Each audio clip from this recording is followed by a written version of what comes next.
নমস্কার। সম্পূর্ণ নিরামিষ এই শিম ভর্তার রেসিপিটা আপনাদের সাথে আমি আজকে শেয়ার করছি। একদম সম্পূর্ণ অন্যরকম স্বাদের, একবার বানিয়ে দেখুন। এর জন্য শিমগুলোকে প্রথমে ভালো করে ধুয়ে নিয়েছি। তারপরে সর্ষের তেল হাতে নিয়ে শিমগুলোকে ভালো করে মাখিয়ে নিতে হবে।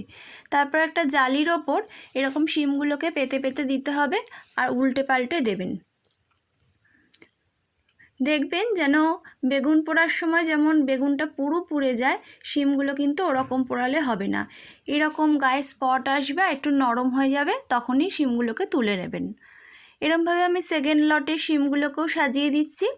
আমার সমস্ত শিমগুলো এরকম হালকা করে পোড়ানো হয়ে গেছে। এবার শিলনোড়ার ওপর আমি শিমগুলোকে নিয়েছি আর সঙ্গে কিছুটা পোস্ত নিয়েছি।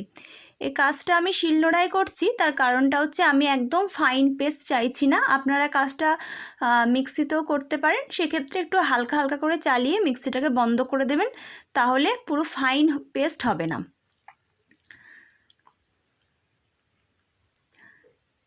আমার বাটাটা মোটামুটি কমপ্লিট হয়ে যাচ্ছে। দেখুন শিমগুলো কিন্তু আমি একেবারে মিহি করে বাটিনি। আপনারা যদি মিক্সারে করেন তাহলেও এই কাজটাই, এই জিনিসটাকেই ফলো করবেন, পুরো মিহি করে বাটবেন না। এবার কড়াইয়ের মধ্যে যে তেলটা নিতে হবে ওটা অবশ্যই সর্ষের তেল, কেননা যে কোনো ভর্তা জানেনই সর্ষের তেলটাই বেশি ভালো লাগে। এবার দুটো শুকনো লঙ্কা আমি ভেজে আগে থেকে তুলে রাখছি। শুকনো লঙ্কা দুটো ভাজা আমার হয়ে গেছে। এবার আমি দুটো টমেটো আর ধনেপাতার যে পেছন দিকে মোটা ডাঁটিগুলো হয় ওগুলোকে একসাথে বেটে নিয়েছিলাম, ওইটা আমি তেলের মধ্যে অ্যাড করে দিলাম। যখন এটা ফুটতে শুরু করছে তখন এই অবস্থা আমি স্বাদ অনুসারে নুন যোগ করে দিচ্ছি আর স্বাদ অনুসারে চিনি, টেস্টটাকে ব্যালেন্স করার জন্য আমি দিয়ে দিলাম। যখন মশলাটা ভালো করে কষে যাবে, আবার এর থেকে তেল পুরো আলাদা হয়ে যাচ্ছে দেখতেই পাচ্ছেন, তখন ওই বাটা শিম আর পোস্ত বাটাটা আমি এই অবস্থায় অ্যাড করে দিলাম।